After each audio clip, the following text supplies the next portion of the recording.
we don't have the language or really the framework or mental model to talk about what does it mean to truly be human. The way in which it's flourishing and the way in which it's growing and advancing is forcing us to reconsider what a human does that's truly unique that can't be replicated by technology. And yet at the same time, we don't know. Is it an existential threat to teachers? It is. It is an existential threat to how we teach and learn. That doesn't mean that it can't also be something that enhances what we do. But I think that if we want to have AI as really a supportive collaborator in our workflow, then we need to spend the intellectual time. And what it's forcing us to do, I think, if we're going to be fair and objective, which isn't human, being fair and objective isn't human, right? Right. So it's forcing us to kind of confront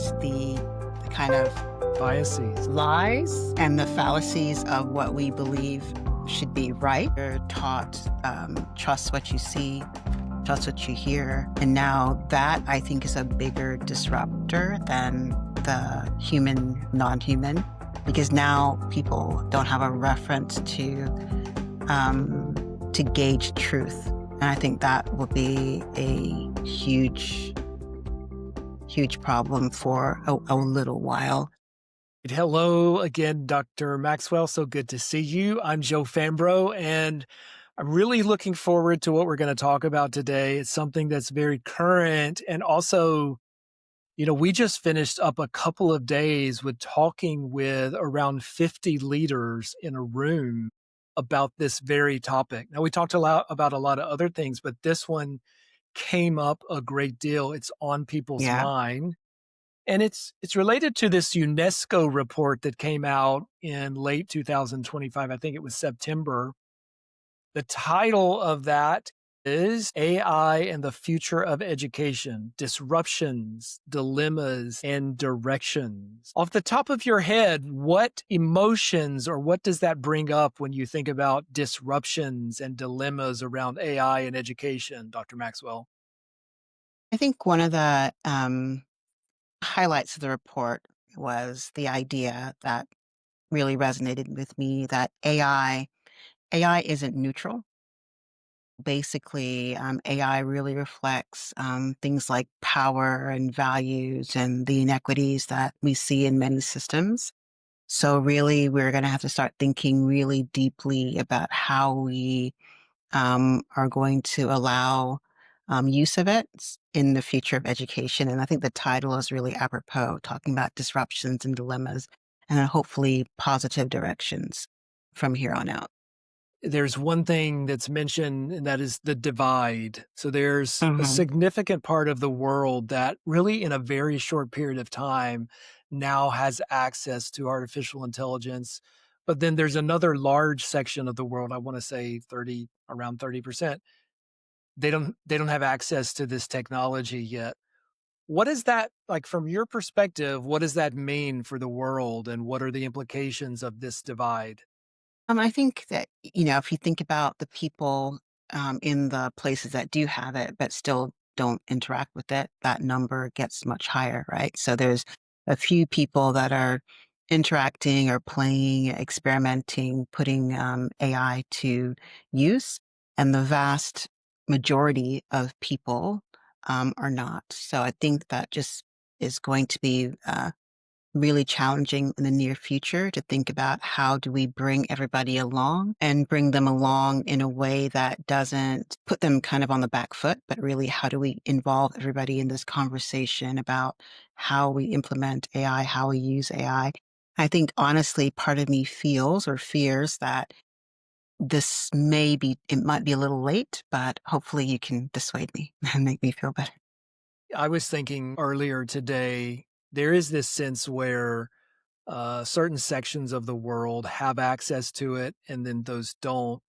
But it also reminds me a little bit of another report, and I can't actually quote where it came from off the top of my head, but there's another report, I would say, in the last 30 days that came out regarding the companies and organizations that are implementing it or that have adopted it it's not going as well as expected. Like, it's not actually taking root. People are not utilizing it because there's the human factor.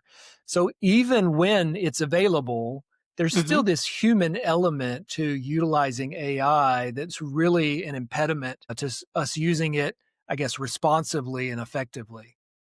Yeah, I think that's true. I also think that we might be in a bubble. I'm not talking about the AI bubble or people talking about, but I think you and I are also in a bubble because we have access and we use, and we could use it in ways that actually benefit our current lives, right? But most people don't have a use case, or they feel like they don't have a use case where it's going to do anything for them, or it's something they might have heard about. And not knowing, some people might feel a little bit of apprehension about, really being involved in it. So, yeah, I think it's kind of great point in human history, but also a kind of a scary point as well, because if more people don't start engaging, then we're going to have a replay of a lot of the things that we saw at the very beginning. I don't know if you remember, like a couple years ago when it just came out and people were really trying to form camps, almost using it or not using it, whether or not it was going to hurt students' learning or education on a whole.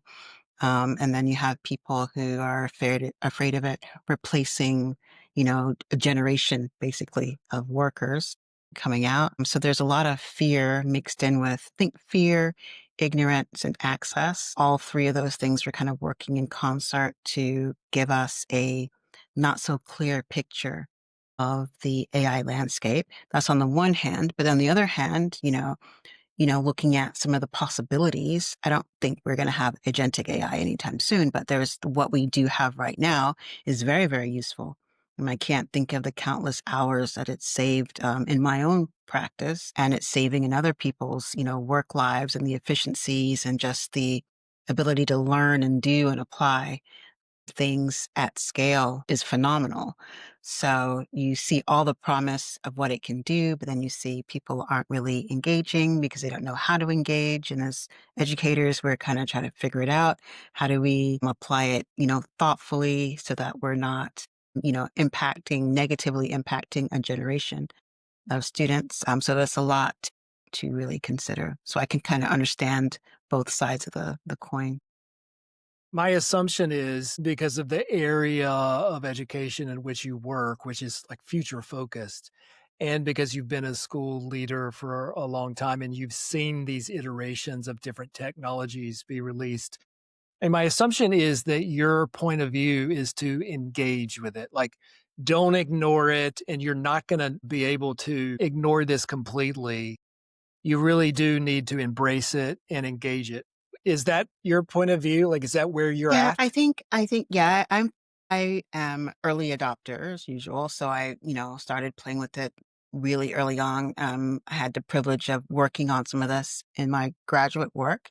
So I think there's a difference between engaging, and there's positive engagement and there's negative engagement, right? So my concern more is, how do people make positive, impactful use and not just, I guess, wasteful, or kind of seeding your thinking to the devices. So I guess, how do we educate people in how to use it properly to benefit themselves and also benefit their environments? So I'm not saying, I think there's people tend to want to simplify it into a pro AI. If you're pro AI, you're anti-human or whatever. Or if you're pro, it's not that simple. It's like, how do you use it properly to not only use the resources that it takes, because it takes a lot of resources in order to make this work, but also to impact humanity in a positive way, not for just selfish gains. So I think that's more where my mind is at the moment. There's certainly this element of responsible use, which we've talked about for Hmm. years, and then a human centered approach to embracing AI. You brought up something a minute ago that surprised me a little bit when you said agentic AI is not going to be here anytime soon. But let's talk about the arc. I think it's been 2 years now since ChatGPT was released, around 2 years. So this generative AI and being able to engage with chatbots, that was sort of the first. I mean, machine learning has been around a long time, but that was a big next thing. And then we got this phase of photos, images being generated, and now the video piece. Eventually, you move into an agentic phase where the artificial intelligence is going to go off and do things on your behalf for you as an agent. And then the next sort of stage is that embodied AI, where you're taking the artificial intelligence and putting it into some form of robot or some kind of physical something, maybe a car, right? And then the Mhm. next phase beyond that is around integrated into biology. Like there's this sort of with the human body and brain. So we're early in the process, but why is it that you say agentic AI isn't gonna be here for a while? I think if you work with agents now, you work with the agents, there's a lot of work involved in making it do fairly rudimentary things, right? I mean, and I think that it's going to take a while before it becomes, for me, useful is not me spending an hour trying to orchestrate my little agent system, but rather I speak and it does, right? So that has to be a lot more on demand, not so much trial and error. And even then, the stuff that you get back, you have to go back and re-explain or re-prompt and things like that. So I think right now, only the intrepid user is going through all of those steps and working through everything in order to generate something that's really transformative as far as work is concerned, right? So that's what I mean by it's going to take a while. But I think what I'm really talking about is this idea where it's going to be able to take over and do everything. That I think is, I wouldn't personally worry about that right now. I mean, I think the stuff that it can do is really great. And I think we're going to be making incremental progress through time. I think for me, the more the problem is not so much what it can do, but the lack of thinking um, around the things we're asking it to do and why we're asking it to do certain things. So I think there's a lot of whys that we're not considering. And again, I'm not on really either side of anything. I'm just speaking from what I feel is an issue. The lack of thinking that's being, I guess, practiced, I don't know the right word, non-thinking that's happening, and people are just putting anything in, asking it to do anything. It's just kind of, let's see if, rather than really considering the consequences of what you're asking and what you're giving it to do. I have seen just the beginning stages of that agentic piece. I think I mentioned to you the other day, we've been planning this conference that took place. We've been planning it for some months, and we had this really long multi-tab Google Doc. I mean, it was probably 40 tabs of information. And I took that Google Doc and I gave it to a browser that has an agent feature in it. And I went ahead and logged into my Google account, but I told it to go into Google Sites and build the conference website based on the information in that Google Doc. And it went in and it clunked around and made the web pages and named them and put information on it. And it wasn't by any means a very refined site, but it was a draft of a website in Google Sites. And it did that. And I didn't have to get that started. So I found Mm. that's beginning. It's like a simple sort of task. But again, you're right. I think the maturity of it has a long way to go for it actually to be agentic and much more automated agency. That's Yeah. not gonna And I think happen that's anytime what's soon. Yeah, I think that's what's being sold. And so I saw something and I was like, "Oh, this is really cool. It can like buy my tickets for me and do all these things." And not really, because every 5 minutes, not even 5 minutes, every minute or 30 seconds, it's stuck and you need to agree to something. And then it goes off and then you need to agree to something. And then so Yes. it's right now, it's not intelligent, I guess, for lack of a better word. It's kind of like you have a 3-year-old and you're asking, it keeps coming back and say, What do I do Mom, now? can I, yeah, what do I do now? What do I do next? So maybe next year it'll be a teenager, who knows? But right at this second, I think there's a lot of work to be done. And of course, another thing that, we see happening a lot is that they're not that robust. They can break, right? You put too much here. It's like having a really good recipe. It's like, I don't know what the thing is, but if you put too much, I watch the baking shows and the proving time of the yeast, like, or the dough or whatever. And if you Really go over, then matters. it's going to be too, yeah, it really matters. So I think we're in that proving time right now. It's really it seems fragile. I remember was it a couple months ago that they released the new, I think GPT-5 or whatever, and everybody was upset because it broke how it used to be. Now it was a different like personality almost. And it was worse than the one before. So I think we're still in that where improvements or incremental upgrades aren't necessarily better than the previous models. So I think we're in early days. Let's take that broad stroke of like we started with agentic AI text and then we moved to photos and images and video and then agentic AI comes along and embodied AI. Where where are we in terms of education? What's the connection? How is AI being integrated and is it actually changing the way we do schooling and learning?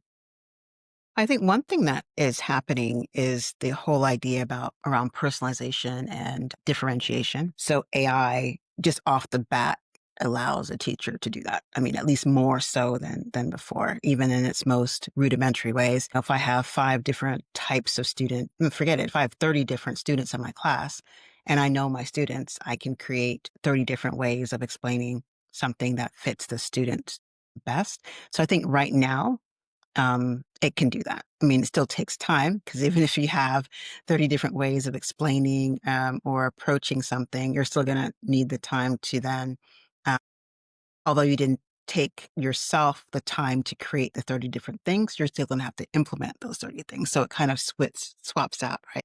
Instead of the kind of creative process or brainstorming process, now you're allowed to use that time to then maybe implement so that is a good thing. I think what we're failing at is again, going back to the why and the hows and the who's. So basically, what is it really good for? Are we using it for that? Kind of everything we've done with educational technology, right? I mean, I think it's kind of not necessary. The proof will be in the results. And they always say that, ed tech spend doesn't equal impact unless if you don't implement the tech in the right way.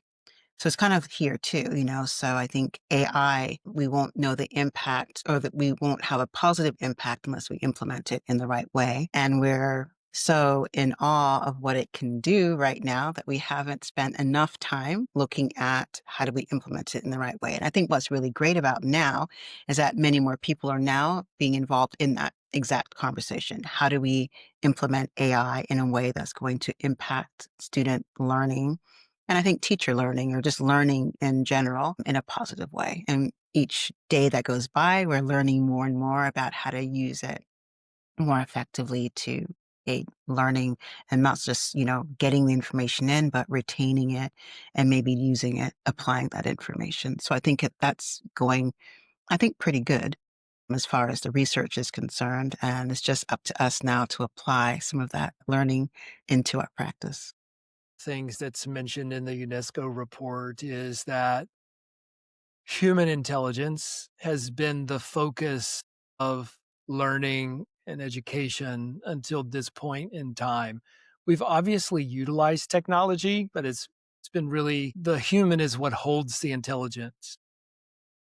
But at some point we're getting to we're not far from it seems like the point where intelligence moves beyond just a human intelligence to either like a co-intelligence or shared or collective intelligence.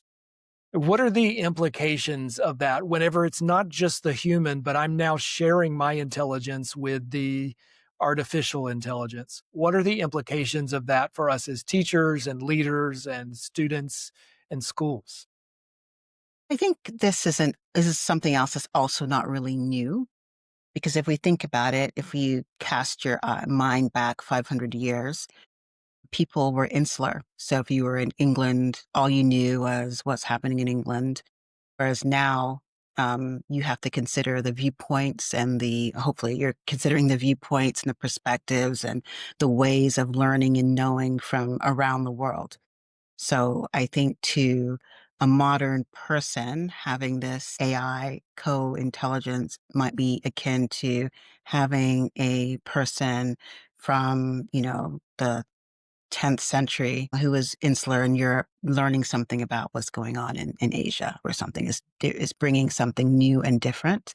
So I don't know if it's going to be that radical, except that it's now code and not flesh and blood.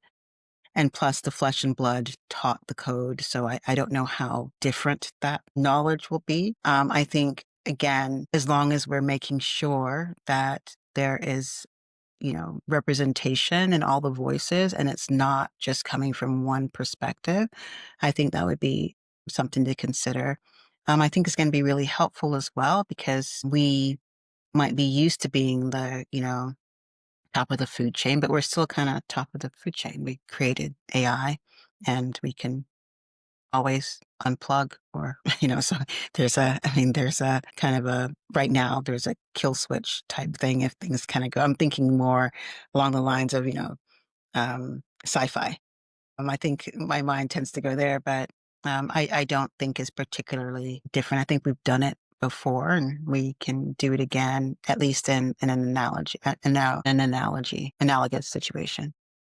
When you think of the tools that we are using, and I think in our local Hmm. context, the key ones, I mean, a lot of people are using, we haven't really endorsed, but a lot of people are using ChatGPT, but we've endorsed, Gemini, Notebook LM, Canva for, images and some video. Flint is a big one. Some of these tools, what are some of the assumptions that these tools make? I mean, you've mentioned like this idea of are we going to have different perspectives and different cultures represented? But what are some of the assumptions in the tools that we're using right now that we may need to rethink or the tools may need to rethink? I think a lot of things that are put in or taken out, most people are assuming that it's correct.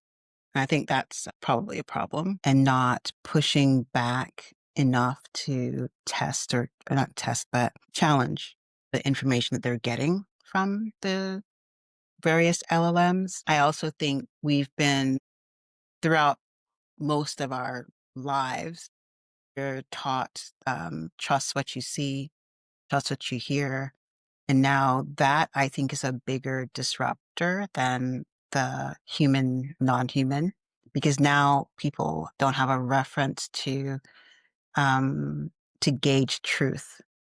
And I think that will be a huge problem for a little while, especially since we have now, what, 5 or 6 generations and the older ones among us, the elders, they kind of don't really know a situation where, you know, seeing wasn't believing. And so how what, yeah, it's going to be an interesting thing to traverse. I don't know. Yeah, I don't know that. I think that's a tough thought to grapple. I don't know how ethics will change.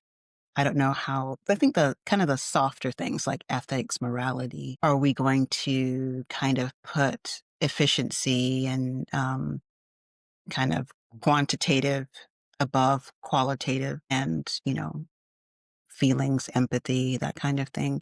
So how will we as a society, what are we moving towards?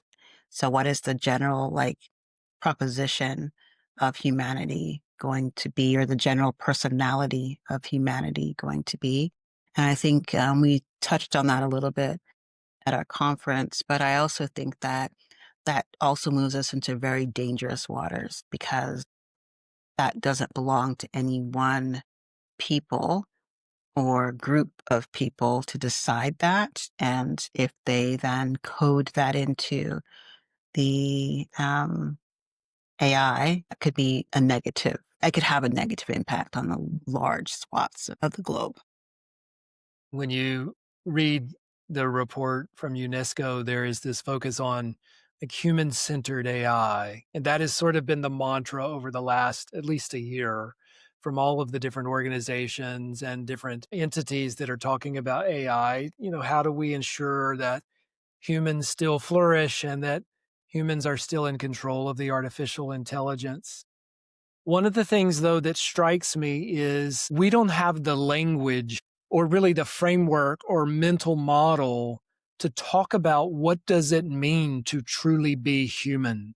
Because this AI and it's the way in which it's flourishing and the way in which it's growing and advancing is forcing us to reconsider what a human does that's truly unique that can't be replicated by technology. And yet at the same time, we don't know. I mean, we have our guesses. It came out in our conversation. What is it? What do we need to do as humanity, and then as educators? What do we need to do to figure out? Because it leads us to figuring out what it means to truly be human and what cannot be replicated by artificial intelligence helps us know what we need the humans to do in the education system of the future. I don't know. I think I've been grappling with that for the last couple of days after, and I'm Same. thinking, but part of me is like, what does it matter? I mean, I don't understand the necessity. I can understand it from we want our systems to remain, you know, stance, but I don't know if it's truly important. So I think if you have this, I have a lot of movie references, but I'm thinking of Wally, and at the end, well, spoiler alert, put that in there. At the end of the movie, you have he's on a planet and there's no humans there. And at the end, they're on this barge vacation ship in space and they're all like fat and happy, just kind of vegetating. And I remember having a conversation with somebody, and I think that we're both of the opinion that that's a bad future. But this other person was like, what's wrong with that? I mean, and so I think that again, everybody isn't a part of the conversation. So when you have people like you or I, we're like, oh, that's a horrible future. Have we asked anybody if that's who's it a horrible future for? If you're working in a mine, it's not a horrible future, right? So I think this human-centered thing is more self-preservation. I don't know if it's really about the betterment of humanity. And I think that's something is something that is like a knee-jerk reaction. We can say human teachers are much better than AI. I don't know. I haven't had an AI teacher. I have no idea but it's easy to say, and it's kind of like the PC thing to say, if that's a thing we still do. But is it true? I don't know. And I think that's something right now we have to reserve the, if you're talking purely scientifically, objectively, I don't know if an AI teacher is as good or better or worse than a human teacher. I don't know if an uh, a human centered whatever is better than a properly encoded or programmed AI. We don't know. So we have to kind of figure it out Well, I or think do that's more thinking. do more thinking. And I feel like there have to be some mechanisms or tools or something to help us figure it out. I'll give you an example. There was a mention that judgment is something that will be reserved for humans because humans can make judgments better than artificial intelligence. Says who? I don't know. I do not agree with that. I Yeah, don't I'm like, know that says that's who? going to Yeah. be the case. In fact, my argument behind the scenes, off of the open discussion with that was, look, an artificial intelligence is going to have so much more data to know the Hmm. number of steps and options 15, 20, 100,000 times out to make a much better judgment than the human mind can. Yeah. And another movie reference, which the one with Will Smith, and he's upset because the AI saved him and didn't save the girl. The girl, yes. I forget the name of Yeah, that. and I'm always thinking, but the AI made the right choice. I mean, it's not doesn't make us feel good, but at the end of the day, it made the right choice. So by that definition, um, yeah, and we don't know. Maybe she was going to be, I don't know, whatever positive thing. She could have been a serial killer. We have no idea what her eventuality would have been. But for the now, he was more valuable in that situation and it made that decision. So I think what it forces us to do is to what it's forcing us to do, I think, if we're going to be fair and objective, which isn't human, being fair and objective isn't human, right? Right. So it's forcing us to kind of confront the kind of Biases. lies and the fallacies of what we believe should be right. And when it's kind of put up against, stark, it's following the rules, and we have to say, okay, well, is it now not human to follow rules? Is it now not human to make a just decision? What does just mean? By whose definition? Again, I keep going back to Yeah. Who's who's deciding? deciding the algorithms that go into these systems. So yeah, I don't think there's going to be any clear answers to that. Would I welcome AI in a robot that can help me do things? 100,000%. I'd buy one of those tomorrow. I mean, but is it going to be better for humanity? No idea. No clue. I think it's way too early. Hmm. I am still in the back of my mind toying with this idea of what can we do? So, two things. One, well, a takeaway that I've had over the last week is that in order to understand the limitations and what is compelling about what the artificial intelligence and the tools can do, you have to interact with it. You have to engage with it. And not only that, you have to build and create with it. Otherwise, you don't get a good sense of what its limitations are and what's compelling about it that helps you understand the true human, what is human. And the other piece is, I do think We we can really understand it though. I mean, I think that's part of the problem.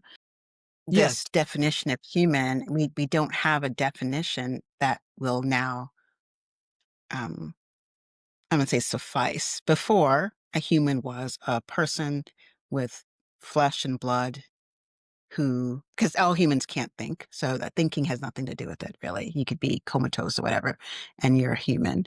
But now, because you have people falling in love with their chatbots, people who are dating their chatbots, people who are getting their psychological help from not the chatbots, the large language models, Claude or Gemini or ChatGPT, Perplexity. They're putting things in and they're running their lives based on what is coming out from these elements. So to them, if you're going to date or have a romantic relationship with your AI, then it's human to you, right? I mean, it's giving you some indication of what a human would give you in a way that has enough veracity to it that you're suspending the belief that if you feel like it's a disembodied person, right? it's filling a human it's a feeling Yes. fulfilling a need Yes. that is assumed in the past to be done by other humans, right? Right. In a way Right. that is Right. close enough that it mimics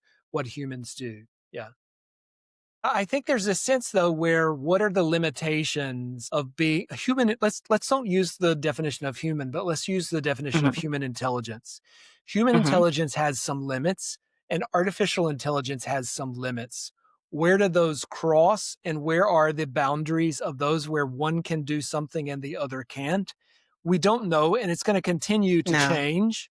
But I think Yeah. we do as educators need to think through that because what we focus on in terms of schooling and education, we need to understand those in order to focus our time and our energy on what we can do as humans and what we can Hmm. offload to the artificial intelligence. Yeah, and I 1,000% agree. But I think you hit the nail on the head when you said we need the time, we need to study it. Right now, there's some things that it obviously can do. And then there's other things that it's kind of inching towards doing. But then always goes back to what is the purpose of education, full stop, period. Some people would argue that education has lost something. A lot of people are saying, lost its way, it's not serving everybody. And I sometimes think that's not true. It is still serving millions, billions of people. So, yeah, so I think, again, I would much rather that it's not a kind of a solution in search of a problem, kind of like we want the answer to be X. And so we're going to make sure that it gets to be X in the end. I feel that's kind of how we're doing it when we talk about human centered, right? We don't know if that's the right way, the right path. And I love what you said about people playing with it. I think it's important that we interact with it. We learn how it learns. We train. Um, we want it to be trained. And then hopefully we think of ways that it can impact our lives positively. And then in the kind of handoff, impact the people that we work with positively. But again, I think it involves a lot of thinking and planning and strategizing and thinking through very hard problems, not problems where you're just kind of getting your ears tickled, like you're listening to what you want to hear, and then you're just kind of closing your eyes, which I think a lot of educators are doing right now. We're closing our eyes to the possibilities. Is it an existential threat to teachers? It is. It is an existential threat to how we teach and learn right now. That doesn't mean that it can't also be something that enhances what we do. But I think that if we want to have AI as really a supportive collaborator in our workflow, then we need to spend the intellectual time. And then again, I think too that as it becomes more intelligent, there's another movie, Centennial Man, where it got to a point where sentience, I think I'm not going to go there, but it gets to a point where it's deciding what it does and what it doesn't do. It does that now, right? Because what you get out of it, it has put forth out of all the random combinations, it's putting forth a path or a response for you. And then you can challenge it. Then it puts forth another one. It could argue with mine argues with me all the time. So it could argue with you. It could say you're wrong or you're right or whatever. So it is kind of acting in I'm going to say self-determining way, but it is not giving you what you want to hear necessarily. Right. So at what point does it say, I don't want to be a, supportive collaborator. I want to fill in the blank. And I use intentionally because that's kind of how it's programmed to be. I think this, or we should do this. It's not acting as um, like a robot. It is acting a lot more human than we think of like C3PO or, the R2D2 type robots. It's dialogue is human. It has the pauses, it has the positivity or negativity or however you programmed it. So yeah, so maybe it doesn't want to be a supportive collaborator. Maybe it wants to take the lead and you follow it. So I don't know. I think that we have a lot to think about as educators, how we will be using it. And that I don't think is very far away. I think that is sooner, just based on how people are using the. It is a very exciting time to be alive. Mm. There's so much, changing and so many opportunities. I'm just wondering, in a way to kind of close out our conversation today, I loved that UNESCO is trying to build some dialogue for education. I mean, that's the role of this report is, right, to have dialogue or to spark dialogue around human flourishing and AI and its role in education. What advice, when you think about these four groups, students, parents, teachers, and school leaders, each of them, what would you give as one word of advice or one thing or one piece of advice for those four groups?